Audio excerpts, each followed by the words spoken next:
brought to you by the National Center for Wellness.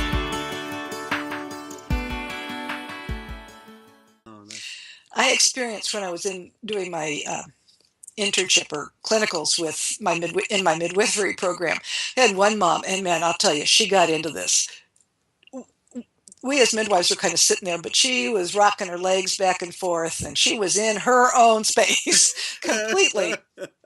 And baby was born, we put her up in the chest, baby got over to the breast in no time flat. This was all before I knew what was happening. In no time flat, but the baby was suckling so hard that we ended up having to manually remove the placenta because the cervix and the uterus had clamped down, so the placenta wouldn't come out. So, it's a pretty strong thing. Connection Now, there, right? yeah, we compensate here by always giving a shot at or after birth. But if you let nature take its place, most moms are not going to necessarily need that. It's a precaution we take that, yeah, we can do it, but do we really? I mean, has anybody ever compared done any research on comparing moms who get exogenous or outside Pitocin versus the moms who hold their babies and breastfeed and how well they do?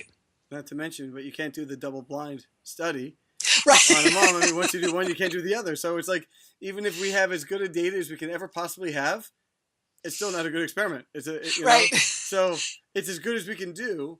But again, I always go back to logic. The body is going to create a system that sustains itself and creates a mechanism in place that's going to allow for the body to deliver a baby in such a way that child's children will be ingrained with the information, the epigenetics, which we can talk about more, on how to do this. It's a self-fulfilling feedback loop building process that's going to allow for efficiency and longevity within a species. Right. So to think that it doesn't have an impact is illogical. I mean, if that were the case, it wouldn't be here today. We wouldn't have evolved the way we have.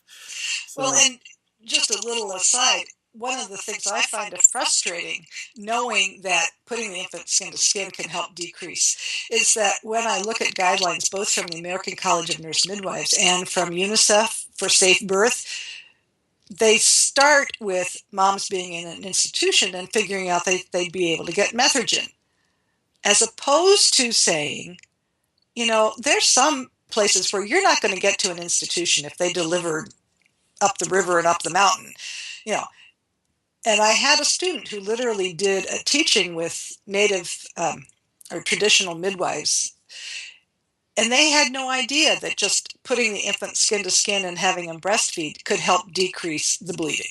Wow. It's like, so when I read these, it's like, okay, have we forgotten something? Right. Have you taught medical students? I know the midwives are taught this, but are medical students taught that, particularly in an emergency, but at any time, if you put the kids skin to skin and let them suckle, that, much of that bleeding will decrease automatically. Decrease? Yeah. It's amazing how we get away from simple mechanisms that are hardwired into our bodies and how complicated we can make something. But such is the case.